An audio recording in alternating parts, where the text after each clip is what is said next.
Hello every one.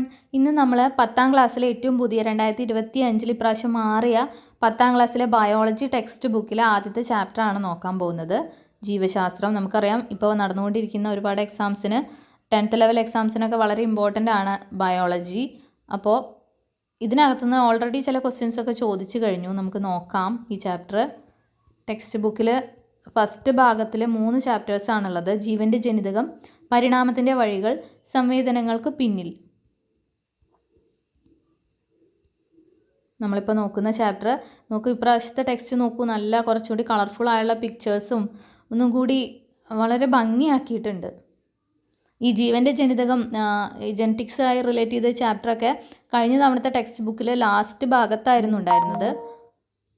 വലിയ importance ഒന്നും ഇല്ലാത്ത രീതിയിലായിരുന്നു. പക്ഷേ ഇപ്രാവശ്യം ഇത് മുന്നിലേക്ക് വന്നിരിക്കുകയാണ്. ആദ്യത്തെ ചാപ്റ്ററായിട്ട് തന്നെയാണ് വന്നിരിക്കുന്നത്. ആദ്യം തന്നെ ഒരു ബോക്സിൽ കൊടുത്തിരിക്കുകയാണ്, ജീൻ എഡിറ്റിങ്ങിൻ്റെ രീതിശാസ്ത്രം വികസിപ്പിച്ചത് രസതന്ത്ര നോബൽ. കെമിസ്ട്രി നോബലിലാണ് 2020 കെമിസ്ട്രി നോബലിലാണ് ജീൻ എഡിറ്റിങ്ങിൻ്റെ രീതിശാസ്ത്രം ആദ്യമായിട്ട് വികസിപ്പിച്ചതെന്നാണ് പറയുന്നത്. അപ്പോൾ 2 പേരുടെ പിക്ചേഴ്സാണ് കൊടുത്തിരിക്കുന്നത്. ജെനിഫർ എ ഡൗഡ്ന അതുപോലെ ഇമ്മാനുവൽ കാർപ്പൻ്റർ. ഈ 2 പേരും ഇവർക്ക് 2020 രസതന്ത്ര നോബൽ ആണ് കിട്ടിയത്. DNA ജീനുകളിൽ അഭിലഷണീയമായ മാറ്റം വരുത്തുന്ന ജീൻ എഡിറ്റിംഗ് പ്രക്രിയയ്ക്ക് അഥവാ CRISPR-Cas9 എന്ന സാങ്കേതിക വിദ്യ കണ്ടെത്തിയതിനാണ് 2020 കെമിസ്ട്രി നോബൽ ജെനിഫർ എ ഡൗഡ്നയും ഇമ്മാനുവൽ കാർപ്പൻ്ററിനും കിട്ടിയത്. CRISPR-Cas9 എന്ന പോയിന്റ് നിങ്ങൾ മറക്കണ്ട. ജീൻ എഡിറ്റിങ്ങിൻ്റെ സാങ്കേതികവിദ്യയാണ് CRISPR-Cas9. അതുപോലെ തന്നെ ഇത് ജനിതക രോഗ ചികിത്സയിലും ക്യാൻസർ ചികിത്സയിലും വിപ്ലവകരമായ പുരോഗതി ഉണ്ടാക്കുമെന്ന് പ്രതീക്ഷിക്കുന്ന ഒന്നാണ്. കീടങ്ങളെയും രോഗങ്ങളെയും പ്രതിരോധിക്കുന്ന വിളകൾ വികസിപ്പിക്കാനും ഇത് ഉപകരിക്കും. അതാണ് ആദ്യത്തെ ആ പോയിന്റ് മറക്കണ്ട. 2020 chemistry Nobel Jennifer A Doudna, Emmanuel carpenter. CRISPR-Cas9 എന്ന ഒരു പേരും കൂടി നോട്ട് ചെയ്തോളൂ. ഇനി താഴേക്ക് പോകുമ്പോൾ ഇവിടെ DNA എന്താണ്, അതെവിടെയാണ് ഉള്ളത് എന്നൊക്കെയുള്ള ഒരു ഐഡിയ ആണ് കൊടുത്തിരിക്കുന്നത്. നമ്മുടെ PSC പോയിന്റ് ഓഫ് വ്യൂവിലുള്ള കുറച്ച് ഇമ്പോർട്ടൻറ്റ് കാര്യങ്ങൾ മാത്രം നമുക്ക് നോക്കി പോവാം. ജീനിൻ്റെ സ്ഥാനം എവിടെയാണെന്ന് എല്ലാവർക്കും അറിയാമല്ലോ. ജീനിൻ്റെ സ്ഥാനം ഒരു കോശത്തിനകത്ത് ന്യൂക്ലിയസിനകത്ത് ക്രോമസോമിനകത്ത് ആണ് DNAയുടെ പൊസിഷൻ ഉള്ളത്. ഇനി DNAയുടെ ഘടന 1953 ജെയിംസ് വാട്സണും ഫ്രാൻസിസ് ക്രിക്കുമാണ് DNAയുടെ ചുറ്റുകോവണി മാതൃക. ഇപ്പം നമ്മൾ മേലെ കണ്ടില്ലേ, ഇതാണ് ഈ ഡബിൾ ഹെലിക്സ് മോഡൽ. ഇതിനാണ് ചുറ്റുകോവണി മാതൃക എന്ന് പറയുന്നത്. ഇത് വികസിപ്പിച്ച ആളുകളാണ് ജെയിംസ് വാട്സണും ഫ്രാൻസിസ് ക്രിക്കും 1953. അതിനുവേണ്ടി ഇവരെ സഹായിച്ച 2 പേരാണ് റോസാലിൻഡ് ഫ്രാങ്ക്ലിൻ, മോറിസ് വിൽക്കിൻസ് എന്നിവർ. ഇവരുടെ എക്സ്റേ പഠനങ്ങളെ ആസ്പദമാക്കിയാണ് DNAയുടെ ഘടന ജെയിംസ് വാട്സണും ഫ്രാൻസിസ് ക്രിക്കും നിർദ്ദേശിച്ചത്. അപ്പോൾ ആരാണ് എക്സ്റേ ഘടന ആദ്യമായിട്ടൊരു ക്ലൂ, ഇതിലേക്ക് എത്താനുള്ള ഒരു ക്ലൂ കൊടുത്ത 2 പേര് ആരൊക്കെയാണ്? Rosalind Franklin, Maurice Wilkins. Rosalind ഫ്രാങ്ക്ലിനും മോറിസ് വിൽക്കിൻസുമാണ് എക്സ്റേ ആദ്യമായിട്ട്, ഇതിലേക്ക് ഒരു ക്ലൂ കൊടുക്കുന്ന ഒരു എക്സ്റേ ആദ്യമായിട്ട് എടുത്തത്. അങ്ങനെ കൃത്യമായി പിന്നീട് ഈ DNAയുടെ ഡബിൾ ഹെലിക്സ് മോഡൽ ഡെവലപ്പ് ചെയ്ത 2 പേരാണ് ജെയിംസ് വാട്സണും ഫ്രാൻസിസ് ക്രിക്കും. ഈ 4 പേരുകൾ ഓർത്തോളൂ. ജെയിംസ് വാട്സണെയും ഫ്രാൻസിസ് ക്രിക്കിനെയും ഒരിക്കലും മറക്കരുത്. അടുത്തൊരു ഇമ്പോർട്ടൻറ്റ് പോയിന്റ് വരുന്നത്, ഇവർ 2 പേരും എടുത്ത ഈ എക്സ്റേ ഇതാ ഇവിടെ കാണിച്ചിരിക്കുന്നു. ഈ എക്സ്റേ നമ്മൾ ഫോട്ടോ 51 എന്നാണ് ഈ ചിത്രത്തിൻ്റെ പേര് കേട്ടോ. ഫോട്ടോ 51 എന്ന ചിത്രത്തിൽ നിന്നാണ് ഈ കണ്ടെത്തലിന് ഇടയാക്കിയ നിർണായക വിവരങ്ങൾ ലഭിച്ചത്. 1958 ഈ റോസാലിൻഡ് ഫ്രാങ്ക്ലിൻ അന്തരിച്ചു. പിന്നീട് ഇവർക്ക് നോബൽ പ്രൈസ് കിട്ടുന്നുണ്ട്. 1962 മെഡിസിനുള്ള നോബൽ സമ്മാനം 3 പേർക്ക് കിട്ടി.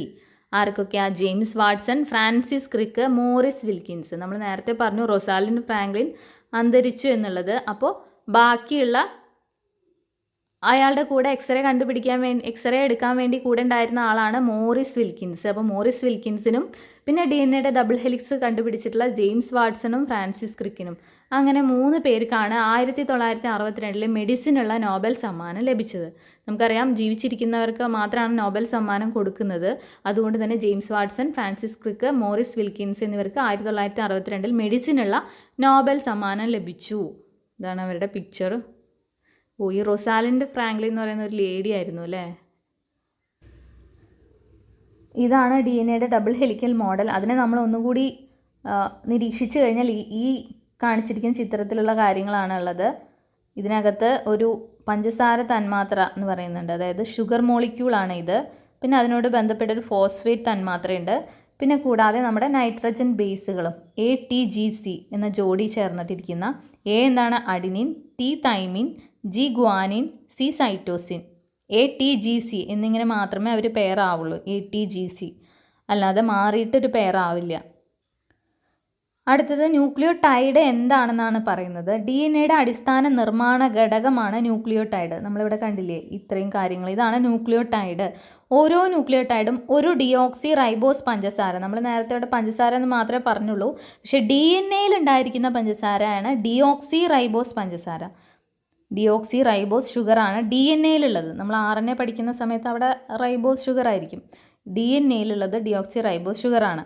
അതുപോലെ ഒരു ഫോസ്ഫേറ്റ് ഗ്രൂപ്പ് ഉണ്ട്, ഒരു നൈട്രജൻ ബേസ്.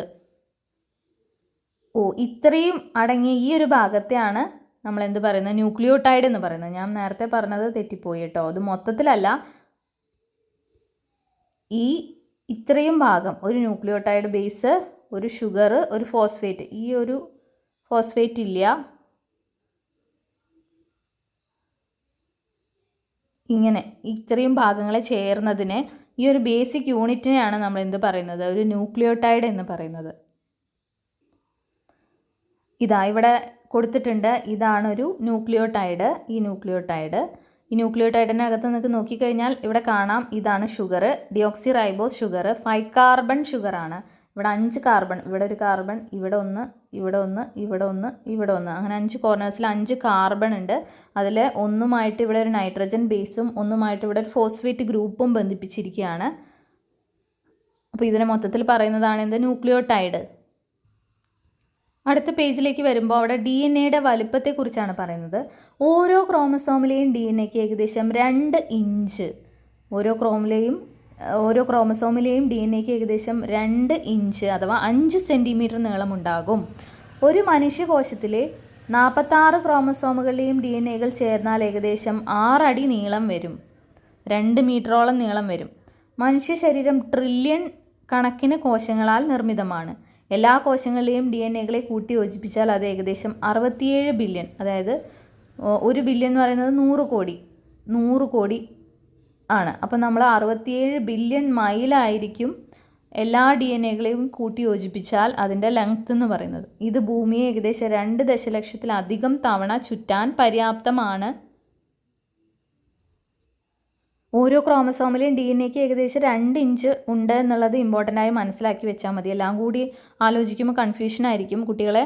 ഇത് എത്രത്തോളം വലുതാണ്, എത്രത്തോളം നീളമുള്ളതാണ് എന്നുള്ളത് ബോധ്യപ്പെടുത്താൻ വേണ്ടിയാണ് ഈ ഒരു ഡാറ്റയൊക്കെ കൊടുത്തിരിക്കുന്നത്. അപ്പോൾ ഓരോ ക്രോമസോമിലെയും DNAക്ക് 2 ഇഞ്ച് അഥവാ 5 സെൻറ്റിമീറ്റർ നീളമുണ്ടാകും. 46 എണ്ണം കൂടി ചേർന്ന് കഴിഞ്ഞാൽ ഏകദേശം 2 മീറ്ററോളം വരും. എല്ലാ DNAകളെയും മനുഷ്യൻ്റെ കോശശരീരത്തിലെ എല്ലാ DNAകളെയും കൂട്ടി യോജിപ്പിച്ചാൽ ഏകദേശം 67 ബില്യൺ കോടി മൈൽ വരും. ഇത് ഒരുപാട് വലുതാണ്. ഭൂമിയെ 2 ദശലക്ഷത്തിലധികം തവണ ചുറ്റാൻ പര്യാപ്തമാണ്. ജസ്റ്റ് ഒന്ന് കേട്ടാൽ മതി. ആദ്യത്തെ പോയിന്റ് മാത്രം നോട്ട് ചെയ്ത് വെക്കുക. ഇപ്പം നമുക്കറിയാം ഇത്രയും ലെങ്ത്തുള്ള DNA നമ്മുടെ കോശത്തിനകത്ത് ചുറ്റിപ്പിടിച്ചിരുന്ന് കഴിഞ്ഞാൽ എല്ലാം കൂടി കെട്ടുകുടുങ്ങില്ലേ? പക്ഷേ കെട്ടുകുടുങ്ങില്ല. അങ്ങനെ കെട്ടുകുടുങ്ങാതിരിക്കാനുള്ള ഒരു സ്ട്രക്ചറാണ്, ഒരു പ്രോട്ടീനാണ് ഈ ഹിസ്റ്റോൺ പ്രോട്ടീൻ എന്ന് പറയുന്നത്. ഹിസ്റ്റോൺ കണ്ടില്ലേ, മുത്തുകൾ പോലത്തെ ഹിസ്റ്റോണുകളെ കുറിച്ചൊക്കെയാണ് ഇനി പറയുന്നത്. ക്രോമസോം, DNAയും ഹിസ്റ്റോണുകൾ എന്ന പ്രോട്ടീനുകളുമാണ് മുഖ്യമായും ക്രോമസോമിലുള്ളത്. അപ്പോൾ ഈ ഒരു സ്ട്രക്ചറിനെ, ഇങ്ങനെ കാണപ്പെടുന്ന ഈ ചുറ്റിപ്പിടിച്ച ഈ സ്ട്രക്ചറിനെയാണ് നമ്മൾ എന്ത് പറയുന്നത്, ക്രോമസോം എന്ന് പറയുന്നത്. എന്തൊക്കെയാണ് അതിനകത്തുള്ള DNAയും ഹിസ്റ്റോൺ എന്ന് പറയുന്ന പ്രോട്ടീനുകളുമാണ് ഉള്ളത്. ഇവിടെ ഹിസ്റ്റോൺ ഓരോന്നായിട്ടല്ല കാണപ്പെടുന്നത്, 8 എണ്ണം ഒരുമിച്ച് ചേർന്നിട്ടാണ്. അതിനെ നമ്മൾ ഹിസ്റ്റോൺ ഒക്ടാമർ എന്ന് പറയുന്നു. 8 ഹിസ്റ്റോണുകൾ ഒന്നിച്ചു ചേർന്ന ഒരു ഹിസ്റ്റോൺ ഒക്ടാമർ രൂപപ്പെടുന്നു. ഈ ഒക്ടാമറിനെ DNA ഇഴകൾ വലയം ചെയ്ത് ന്യൂക്ലിയോസോം എന്ന ഘടന ഉണ്ടാക്കുന്നു. ഈ ഒക്ടാമറിനെ DNA ഇഴകൾ വലയം ചെയ്തിട്ട്, ഇതാണ് അപ്പോൾ ന്യൂക്ലിയോസോം. ഇതിനെ നമ്മൾ എന്ത് പറയുന്നു? ന്യൂക്ലിയോസോം എന്ന് പറയുന്നു. ഈ ഒക്ടാമറിനെ DNA ഇഴകൾ വലയം ചെയ്ത് ന്യൂക്ലിയോസോം എന്ന ഘടന ഉണ്ടാകുന്നു. നിരവധി ന്യൂക്ലിയോസോമുകളെ അടുക്കി ചേർത്ത് ചുരുളുകളാക്കിയും ന്യൂക്ലിയോസോമുകളുടെ ശൃംഖലയെ വീണ്ടും ചുരുളുകളാക്കിയുമാണ് ക്രോമസോമുകൾ ഉണ്ടാകുന്നത്. ഒരു ക്രോമസോമിനെ സെൻട്രോമിയർ വഴി ബന്ധിപ്പിച്ചിരിക്കുന്ന ഭാഗങ്ങളാണ് ക്രോമാറ്റിഡുകൾ. ലാസ്റ്റ് പറഞ്ഞ പോയിന്റ് അടുത്ത ചിത്രം നോക്കിയാൽ കാണാൻ പറ്റും.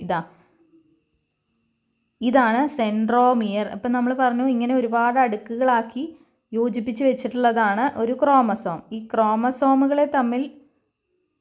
ക്രോമസോമിൻ്റെ ഈ ക്രോമാറ്റിഡുകളെ തമ്മിൽ യോജിപ്പിച്ചിട്ടുള്ളതിൻ്റെ ഈ മധ്യഭാഗമാണ് സെൻട്രോമിയർ. ഇതാണ് സെൻട്രോമിയർ. ഇതിൻ്റെ ഈ ഓരോ ഭാഗത്തെയും നമ്മൾ ക്രോമാറ്റിഡ് എന്ന് പറയുന്നു. ഇതിനെ നമ്മൾ ക്രോമസോം എന്നും പറയുന്നു. ഒന്നുകൂടി വായിക്കാം. DNA-യും ഹിസ്റ്റോണുകൾ എന്ന പ്രോട്ടീനുകളുമാണ് മുഖ്യമായും ക്രോമസോമിലുള്ളത്. 8 ഹിസ്റ്റോണുകൾ ഒന്നിച്ചു ചേർന്ന ഒരു ഹിസ്റ്റോൺ ഒക്ടാമർ രൂപപ്പെടുന്നു. ഈ ഒക്ടാമറിനെ DNA ഇഴകൾ വലയം ചെയ്ത് ന്യൂക്ലിയോസോം എന്ന ഘടന ഉണ്ടാകുന്നു. നിരവധി ന്യൂക്ലിയോസോമുകളെ അടുക്കി ചേർത്ത് ചുരുളുകളാക്കിയും ന്യൂക്ലിയോസോമുകളുടെ ശൃംഖലയെ വീണ്ടും ചുരുളുകളാക്കിയുമാണ് ക്രോമസോമുകൾ ഉണ്ടാകുന്നത്. ഒരു ക്രോമസോമിനെ സെൻട്രോമിയർ വഴി ബന്ധിപ്പിച്ചിരിക്കുന്ന ഭാഗങ്ങളാണ് ക്രോമാറ്റിഡുകൾ. മനസ്സിലായല്ലോ അല്ലേ?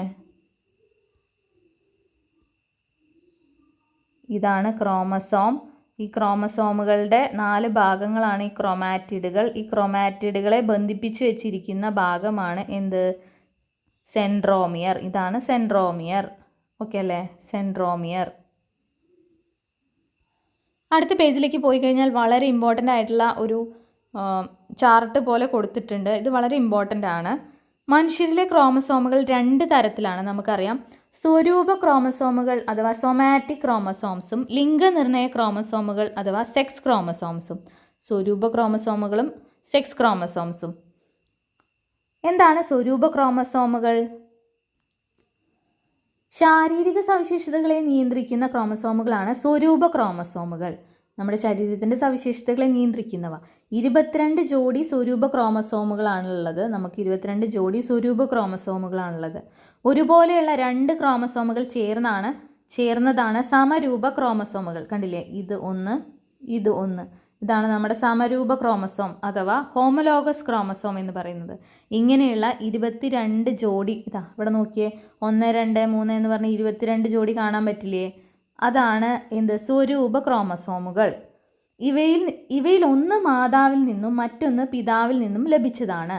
ഇപ്പം നമ്മളിവിടെ ഹോമോലോഗസ് ക്രോമസോമുകൾ കണ്ടു. ഇതിൽ ഒന്ന് മാതാവിൽ നിന്നും ഒന്ന് പിതാവിൽ നിന്നും ലഭിച്ചതാണ്. അത്രയാണ് സ്വരൂപ ക്രോമസോമുകളെ കുറിച്ച് പറയുന്നത്. അടുത്തത് ലിംഗനിർണയ ക്രോമസോമുകൾ അഥവാ സെക്സ് ക്രോമസോംസ്. ഇപ്പുറത്തെ സൈഡിൽ കാണുന്നില്ലേ ഈ XY XX? ഇത് ലിംഗനിർണയത്തിന് കാരണമാകുന്ന ക്രോമസോമുകളാണ് എന്ത്? ഈ ലിംഗനിർണയ ക്രോമസോമുകൾ. ഇവ 2 തരമുണ്ട്, X ക്രോമസോമും Y ക്രോമസോമും. നമുക്ക് നോക്കുമ്പോൾ തന്നെ കാണാൻ സാധിക്കും, Y ക്രോമസോം X ക്രോമസോമിനേക്കാൾ വളരെ ചെറുതാണ്. Y ക്രോമസോമിലെ ഏറ്റവും ഇമ്പോർട്ടൻ്റ് ആയിട്ടുള്ള ഒരു പോയിന്റ് ഇത് അവിടെ വരുന്നു. Y ക്രോമസോമിലെ SRY ജീനാണ് ഭ്രൂണത്തിൽ വൃഷണങ്ങളുടെ വികാസത്തിന് കാരണമാകുന്നത്. അതായത് കുഞ്ഞുങ്ങൾ ജനിക്കുന്നതിന് മുമ്പ് നമ്മുടെ ഭ്രൂണമാവുമല്ലോ, ഒരു അമ്മയുടെ ഗർഭപാത്രത്തിൽ വെച്ച് തന്നെ ഭ്രൂണമാവുമല്ലോ. ആ ഭ്രൂണത്തിൽ വൃഷണങ്ങളുടെ വികാസത്തിന് കാരണമാകുന്നത് എന്താണ്? ഈ SRY ജീനാണ്. SRY ജീനാണ്, അത് മറക്കരുത്. SRY ജീൻ അതൊരു ചോദ്യമായിട്ട് വരാം. ഇത്രയുമാണ് ഈ ലിംഗനിർണയ ക്രോമസോമുകളെ കുറിച്ച് പറയുന്നത്. ഇവിടെ നോക്കിക്കഴിഞ്ഞാൽ XY XX. നമുക്കറിയാം XY എന്ന് പറയുന്നത് ഒരു മെയിലിൻ്റെ ആണ്, XX എന്ന് പറയുന്നത് ഫീമെയിലിൻ്റെ ആണ്. അപ്പോൾ 22 ജോഡി സ്വരൂപ ക്രോമസോമുകളും 2 ജോഡി ലിംഗനിർണയ ക്രോമസോമുകളാണ് നമുക്കുള്ളത്. അടുത്ത പേജിൽ വ്യത്യസ്തമായ ജനിതക ഘടനകൾ എന്ന് പറഞ്ഞിട്ട് കുറച്ച് പോയിൻറ്റ്സ് കൊടുത്തിട്ടുണ്ട്. ഇതും വളരെ ഇമ്പോർട്ടൻ്റ് ആണ്. നമ്മൾ നോക്കിയാൽ 44 + XO കണ്ടോ, 44 + XO. ഇവിടെ എന്താണ് കണ്ടീഷൻ? 44 സ്വരൂപ ക്രോമസോമുകളുണ്ട്, ഒരു ലിംഗനിർണയ ക്രോമസോം ഉണ്ട്, മറ്റിടത്ത് എന്താണ്? 0 ആണല്ലേ. അപ്പോൾ ഒരു എക്സ് ക്രോമസോം മാത്രമുള്ള സ്ത്രീകളാണ് ഇങ്ങനെയുള്ളത്. ഇതിനെന്താ പറയുക? ടർണർ സിൻഡ്രോം ഇങ്ങനെയുള്ള അവസ്ഥ. 44+X0 X0 എന്തെങ്കിലും പറയാം. ഇതാണ് ടർണർ സിൻഡ്രോം. 44+X0 എന്നുള്ള അവസ്ഥയെ നമ്മൾ എന്ത് പറയും? Turner syndrome. ഇത് സ്ത്രീകളാണ് കേട്ടോ. അടുത്ത ഒരു കണ്ടീഷനാണ് 44+XX ട്രിപ്പിൾ-X, 3 എക്സ് ക്രോമസോമുകളുള്ള സ്ത്രീകൾ. ഇവർ ട്രിപ്പിൾ-X സിൻഡ്രോം എന്ന അവസ്ഥയുള്ളവരാണ്. ട്രിപ്പിൾ-X സിൻഡ്രോം. ഓക്കെ, അത് നമുക്ക് കിട്ടുമല്ലോ. ടർണർ സിൻഡ്രോം ഓർത്തോളൂ, 44+X0. Triple X syndrome 44+XXX. അത് രണ്ടും സ്ത്രീകളാണ് കേട്ടോ. അടുത്തതാണ് 44+XXY.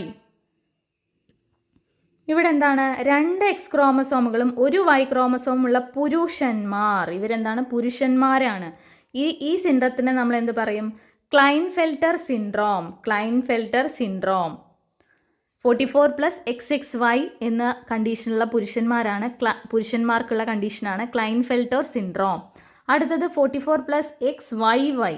വൈ നമുക്കറിയാം മെയിലിൻ്റെ ആണ്. അപ്പോൾ അത് 2 വൈ ഉള്ള ഒരു എക്സുമുള്ള കണ്ടീഷനാണ് XYY സിൻഡ്രോം.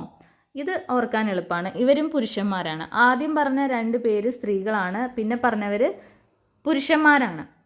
അതിൽ ഇമ്പോർട്ടൻ്റ് ആയിട്ട് നോട്ട് ചെയ്യേണ്ടത് ടർണർ സിൻഡ്രോമും ക്ലൈൻഫെൽറ്റർ സിൻഡ്രോമുമാണ്. അതാണല്ലോ നമുക്ക് കിട്ടാതിരിക്കുക. 44+X0 എന്നുള്ള കണ്ടീഷനാണ് Turner syndrome. 44+XXY Klinefelter syndrome. Okay അല്ലേ? സാധാരണ രീതിയിൽ എന്താ വേണ്ടത്? 44+ അവിടെ മുകളിൽ എഴുതിയിട്ടുണ്ട്. 44+XX എന്നുള്ള കണ്ടീഷനാണ് സാധാരണ രീതിയിൽ ഒരു സ്ത്രീക്ക് ഉണ്ടാവുക. 44+XY എന്നുള്ളത് പുരുഷനും. അത് മാറിയിട്ട് ഈ പറഞ്ഞ രീതിയിലൊക്കെ ആവുകയാണെങ്കിലാണ് മറ്റുള്ള അവസ്ഥകളായി മാറുന്നത്. പിന്നെ അതിൻ്റെ സിംറ്റംസും അതിൻ്റെ ഫീച്ചേഴ്സൊക്കെ പറയുന്നത്, ടർണർ സിൻഡ്രോമുള്ള സ്ത്രീകൾ സ്ത്രീലൈംഗിക അവയവങ്ങൾ ഉണ്ടാകാം, എന്നാൽ അവരിൽ കൗമാര ആരംഭത്തിൽ സ്ത്രീലൈംഗിക ലക്ഷണങ്ങൾ വികസിക്കില്ല. ക്ലൈൻഫെൽറ്റർ സിൻഡ്രോം ഉള്ള പുരുഷന്മാർക്ക് പുരുഷ ലൈംഗിക അവയവങ്ങൾ ഉണ്ടാകും, എന്നാൽ അവർ സ്ത്രീലിംഗ ലക്ഷണങ്ങളും കാണിക്കും. ജസ്റ്റ് ഒന്ന് ഓർത്ത് വെച്ചാൽ മതി. ടർണർ സിൻഡ്രോം നമ്മൾ നേരത്തെ കണ്ടതാണ്. ടർണർ സിൻഡ്രോം എന്തായിരുന്നു? 44+X0 എന്നുള്ള കണ്ടീഷനാണ്. അവിടെ എന്താണ്? അത് സ്ത്രീകളാണ്. അവരുടെ ലൈംഗിക അവയവങ്ങൾ പെട്ടെന്ന് തന്നെ കൗമാര ആരംഭത്തിൽ തന്നെ ഉണ്ടാവില്ല. ക്ലൈൻഫെൽറ്റർ സിൻഡ്രത്തിൽ എന്താണുള്ളത്? 44+XXY ആണ്. അത് പുരുഷന്മാരായിരിക്കും. അവർക്ക് പുരുഷ ലൈംഗിക അവയവങ്ങൾ ഉണ്ടാകും, എന്നാൽ അവർ സ്ത്രീലിംഗ ലക്ഷണങ്ങൾ കാണിക്കാം. അത്രയുമാണ് പറയുന്നത്. ഇനി ജീൻ എന്താണെന്നും അതിൻ്റെ ഘടന എന്നുള്ള കാര്യങ്ങളൊക്കെയാണ് പറയുന്നത്. അത് നമുക്ക് അടുത്ത വീഡിയോയിൽ എടുക്കാം. ഇനി ഈ ചാപ്റ്ററിൽ ഇനിയും ഒരുപാട് കാര്യങ്ങൾ ഇനിയും പറയുന്നുണ്ട്. ഇവിടെ ട്രാൻസ്ക്രിപ്ഷൻ, ട്രാൻസ്ലേഷൻ, അതിൻ്റെ സ്റ്റെപ്സ്, പിന്നെ സ്വഭാവങ്ങളിലെ വ്യത്യാസങ്ങൾ എന്ന് പറഞ്ഞിട്ട് മെൻഡലിൻ്റെ കുറച്ച് കാര്യങ്ങൾ, ഗ്രിഗർ ജോഹാൻ മെൻഡലിൻ്റെ അദ്ദേഹത്തിൻ്റെ പരീക്ഷണങ്ങളെ കുറിച്ചൊക്കെ പറയുന്നുണ്ട്.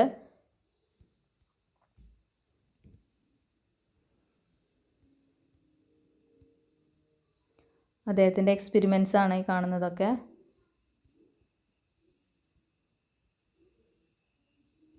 നിറവ്യത്യാസത്തിന് പിന്നിൽ, ഇതൊക്കെ നമുക്ക് അടുത്ത ക്ലാസ് ആയിട്ട് എടുക്കാം കേട്ടോ. മ്യൂട്ടേഷൻ ജസ്റ്റ് ഇനി എത്ര ഉണ്ടെന്ന് നിങ്ങൾക്കൊന്ന് കാണിക്കാൻ വേണ്ടിയിട്ട് ഒന്ന് ഓടിച്ച് നോക്കുന്നു മാത്രം. അത്രയും കാര്യങ്ങളാണ് ഇനിയും വരുന്നത്. അത് നമുക്ക് ഒറ്റ വീഡിയോ എടുത്തു കഴിഞ്ഞാൽ ഒരുപാട് ലെങ്ത് ആവും. അതുകൊണ്ടാണ് അത് മുറിച്ചത്. നിങ്ങളുടെ സജഷൻസോ എന്തെങ്കിലും സ്പീഡ് കുറയ്ക്കണമെന്നോ കൂട്ടണമെന്നോ അങ്ങനെ എന്തെങ്കിലും നിങ്ങൾക്ക് സജഷൻസ് ഉണ്ടെങ്കിൽ പറയാം, കമൻറ്റ് ചെയ്യാം. എന്തുണ്ടെങ്കിലും കമൻറ്റ് ചെയ്യാം. ഓക്കെ, അപ്പോൾ thank you so much for watching.